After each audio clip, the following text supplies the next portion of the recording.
வணக்கம், நான் வசந்தி. கொஞ்சம் சமையல் கொஞ்சம் தகவலில் இன்றைக்கி பூண்டு மிளகுத்தூள் வச்சு ஒரு காரக்குழம்பு எப்படி செய்கிறதுன்னு பார்க்கலாம்.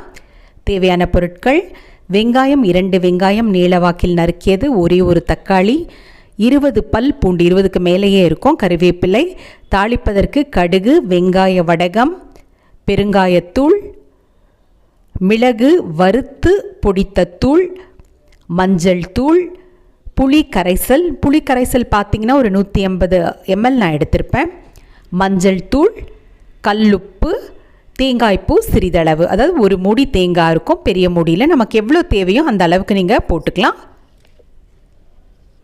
முதல்ல ஒரு கடாயோ இல்லை பாத்திரமோ வச்சு எண்ணெய் நான் இந்த சின்ன குழிக்கரண்டியில் 2 கரண்டி தான் எண்ணெய் சேர்க்குறேன். வேணும்னா இன்னும் கூட ஒரு கரண்டி உனக்கு தேவைப்பட்டால் சேர்த்துக்கலாம். எண்ணெய் காய்ந்த பிறகு கடுகு போட்டுக்கோங்க. கடுகு பொரிஞ்ச பிறகு நம்ம வெங்காய வடகம், ரொம்ப மணமாக இருக்கும், வெங்காய வடகம் கட்டாயமாக போடணும். வெங்காய வடகம் போட்டு நல்லா வதக்கிக்கோங்க. இப்போது இந்த வெங்காயம் நீல வாக்கில் 2 வெங்காயம் நீங்கள் போடலாம், நல்லா இருக்கும். பூண்டு பார்த்தீங்கன்னா தோலெல்லாம் உரித்து நல்லா 20-30 பல் பூண்டு கூட போடலாம். எவ்வளோ பூண்டு போடுறோமோ அவ்வளோ மணமாக சுவையாக இருக்கும் இந்த குழம்பு. நல்ல ஒரு மழை காலத்தில் குளிர்காலத்தில் சளி பிடிச்சிருக்கு அப்படின்னு சொன்னால் இந்த மாதிரி குழம்பு வச்சு சாப்பிடலாம், ரொம்ப சுவையாக இருக்கும். வெங்காயம் போட்ட பிறகு கல்லுப்பு கொஞ்சம் சேர்த்து கொஞ்சம் நேரம் இளம் சிவப்பு நிறம் வரும் வரைக்கும் மூடி வைங்க. நல்லா வதங்கின பிறகு தக்காளி நம்ம சேர்த்துப்போம், பூண்டு தக்காளி நம்ம சேர்த்துப்போம்.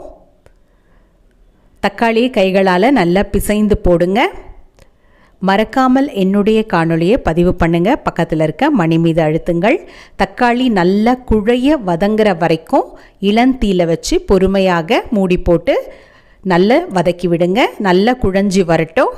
சாதாரணமாக இப்போ எங்கே பார்த்தாலுமே நம்ம கேள்விப்படுறது, வீட்டில் குளியல் அறையில் விழுந்துட்டாங்க, கையில் முறிவு ஏற்பட்டது, எலும்பு முறிவு ஏற்பட்டது, இல்லை நடந்து போகும் பொழுது விழுந்துட்டாங்க, காலில் எலும்பு முறிவு ஏற்பட்டிருக்கு. அதுவும் குறிப்பாக வயதானவர்கள், பெண்களுக்கு இந்த அதிகமான இது மாதிரி நிகழ்வுகள் நிறைய நடக்குது. பெண்களாகட்டும் ஆண்களாகட்டும், ஒரு வயசுக்கு மேலே மஞ்சள் தூள் நான் ஒரு 1/4 தேக்கரண்டி சேர்க்குறேன். வதங்கின பிறகு மிளகாய் தூள், மிளகாய் தனியா கலந்த தூள் 1/2 தேக்கரண்டி சேர்க்குறேன். ஏன்னா நம்ம மிளகுத்தூள் வேற சேர்க்க போகிறோம், காரம் பார்த்து சேர்த்துக்கோங்க. எப்போவுமே குளியல் அறையை ஈரம் இல்லாமல் நல்லா துடைச்சி சுத்தமாக நம்ம வச்சுக்கணும். வீட்லேயும் பார்த்திங்கன்னா இப்போ எல்லா இடத்துலையுமே பளிங்கு கற்கள் தான் நிறைய நம்ம போடுறோம். கொஞ்சம் தண்ணி இருந்தாலும் தெரியாது, நமக்கு வழுக்கிடும். அதனால் முடிந்த வரைக்கும் தண்ணி இல்லாமல் நல்லா துடைச்சி வச்சுக்கோங்க. புளி கரைசல் ஒரு 180 ml, நமக்கு எவ்வளோ தேவையோ அந்த அளவுக்கு, ரொம்ப புளிப்பாகவும் இருக்கக்கூடாது, தேங்காய் சேர்க்க போகிறோம். அதனால் தண்ணி கொஞ்சம் சேர்த்து நல்லா கொதிக்க வைங்க. சமையல் அறையில் குறிப்பாக கீழே நல்லா ஈரமெல்லாம் துடைக்கிறது மாதிரி ஒரு நல்ல ஒரு துணியோ ஏதாவது ஒன்று நல்லா போட்டு வச்சு அடிக்கடி அந்த ஈரம் இல்லாமல் சமையலறை குளியலறையெல்லாம் பார்த்துக்கோங்க.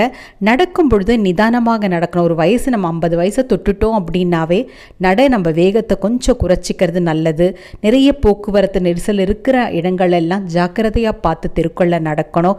ஏன்னா எலும்பு முறிவு இதெல்லாம் சாதாரணமாக சொல்கிறதுக்கு எப்படியோ இருக்கும், ஆனால் அதில் அனுபவிக்கிற அந்த கொடுமை வலி ஒரு பக்கம். பெருங்காயத்தூள் நல்லா 1/2 தேக்கரண்டி நான் சேர்க்குறேன்.